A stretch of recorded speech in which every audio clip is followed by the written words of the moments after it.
I'm John with Green Street Lessons, and today I'll be showing you how to play Burndt Jamb by Weezer off their 2002 album Maladroit.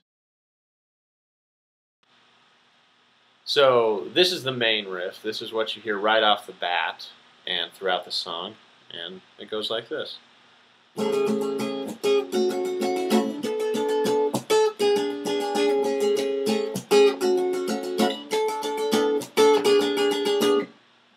So a pretty easy riff. First off, the chords. On your D string, you have your middle finger on the 7th fret. On the G string, you have your first finger on the 6th fret. And on the B string, you have your pinky finger on the 9th fret. And you play all those together, gives you that. You play that 5 times. And then 2 percussive mutes. You just kind of lift your fingers off the string so it makes this sound. So it's like that. And then your second chord, you take your pinky off of the B string and put your 3rd finger on the B string, 7th fret, for this chord. So that leaves us with now, after you do that last chord there, you want it to ring out, and you'll take your index finger on the 6th fret and you'll just slide it up to the 7th fret, so it sounds like this. From there, leave that finger there and then put your 3rd finger on the D string, 9th fret, and your pinky finger on the B string, 10th fret, for this chord. And again, you'll play that 5 times. 2 percussive mutes. And then you'll play this same chord again. And then you'll drop your pinky back to the B string, 9th fret. And you'll play that 5 times. So that's the whole main riff, which is this.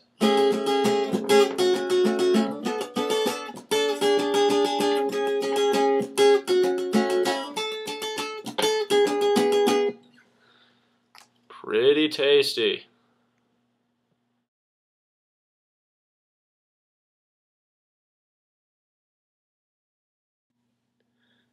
And now we're moving on to the verse, which is pretty simple. A lot of the percussive mutes that we saw briefly in the main riff. So the first chord shape you start with, you'll have your middle finger on the D string, 7th fret, and your index finger on the G string, 6th fret, for this. And you'll play that once, and then 2 percussive mutes, and then once more, percussive mute, and then 2 percussive mutes. So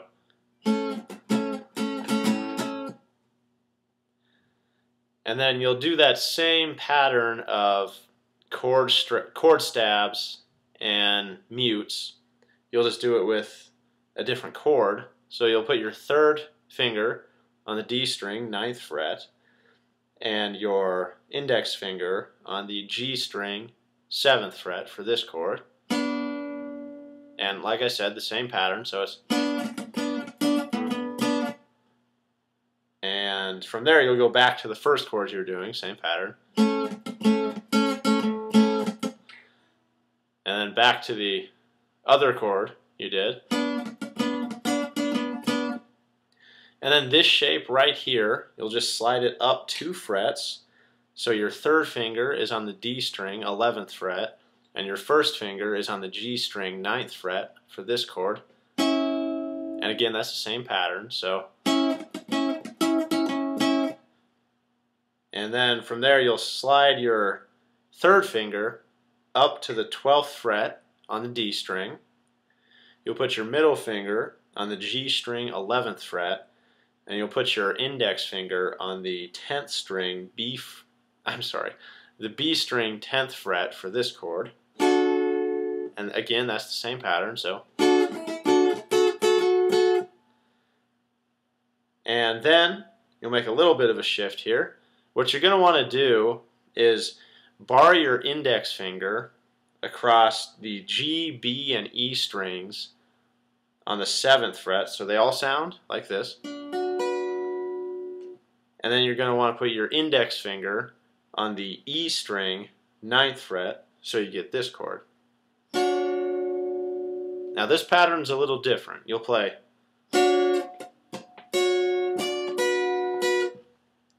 So that's the chord we started off with. 2 percussive mutes, the same chord. And then just go ahead and drop in your pinky finger on the 10th fret of the E string for this chord. And then you'll take your fingers off and just go back to that bar shape. So that in its entirety is.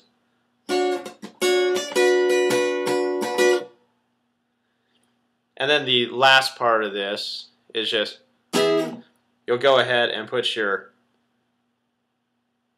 index finger on the 7th fret of the A string, and you'll, using your 3rd finger, and this can be a little difficult, so practice this, make sure all the notes are sounding clearly. You'll go ahead and you'll bar across the D, G, and B strings like this for this chord. And then you'll play. So that last little bit you heard is just, well, you play that chord 7 times, and then you use your pinky and hammer on to the B string 10th fret. And that's the whole verse. In its entirety, it sounds like this.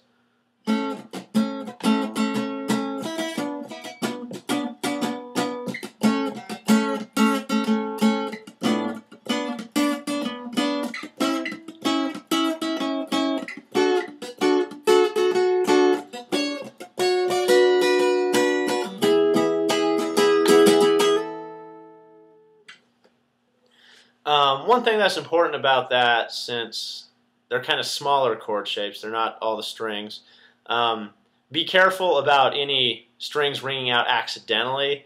That can happen, and it doesn't make it sound right. So with some of these shapes, you can kind of mute the lower strings that might sound off like that using your 1st finger. But yeah, pretty easy. So next we will move on to the interlude, which is a lot of fun.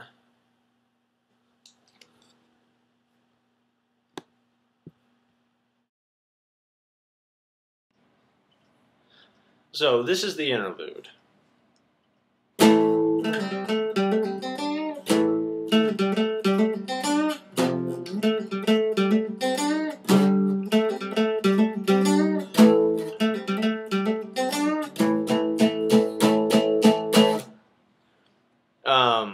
A lot of fun, played with some distortion, and at high volumes it's really rock.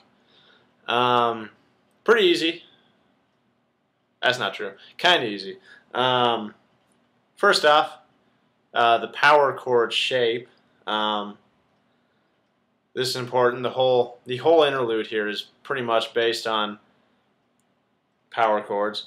So you're going to take your index finger, put it on the low E string, 5th fret. You're going to take your 3rd finger, put it on the A string, 7th fret, and you're going to take your pinky finger and put it on the D string, 7th fret. That shape is a power chord, and you can move it anywhere up and down the neck. So that's the first chord. You go, and then you pull off from the 7th fret on the D string to the 5th fret, so you get this sound. And then you pick just a single note 5th fret on the D string, and then 7th fret on the D string. And then you're going to hammer on from the 5th fret on the D string to the 7th fret on the D string, and then pull off to the 5th fret again. So that'll be like. And then you'll play the 5th fret on the G string, and then you'll bend up half a step from the 7th fret on the G string, like this. So all in all, that's. Now, the single note part there I indicated in the tab between vertical dotted lines. That part's repeated throughout the chorus. It's just the chords that change. So you have, and then you do that again, and then you're going to drop down here, same power chord shape, at the 1st fret, like that, and then you'll do that same pattern, and then you'll come up, do a power chord shape at the 3rd fret, and you'll do that same pattern.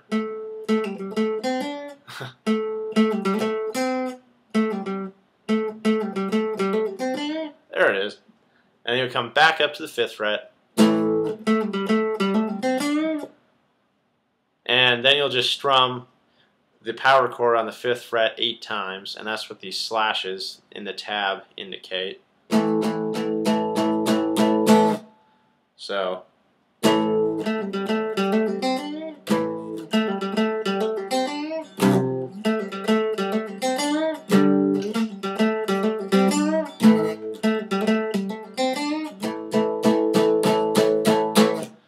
and then from there we will go into the main riff again, and then into the solo, which I will show you next. Alright, on to the solo for Burndt Jamb.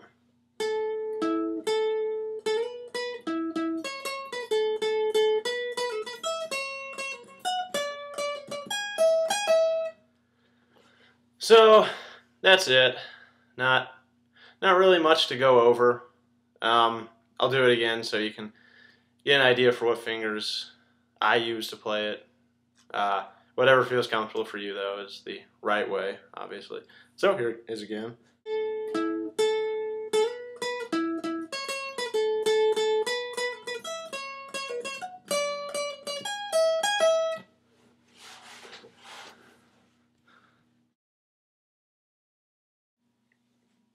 So just a few things to note. Right before each interlude, one guitar plays the verse part, and another guitar puts their finger on the D string 9th fret and just plays it like this. And it kind of crescendos into the interlude. Second note, there's an outro, but it's really just the main riff chords. So just like.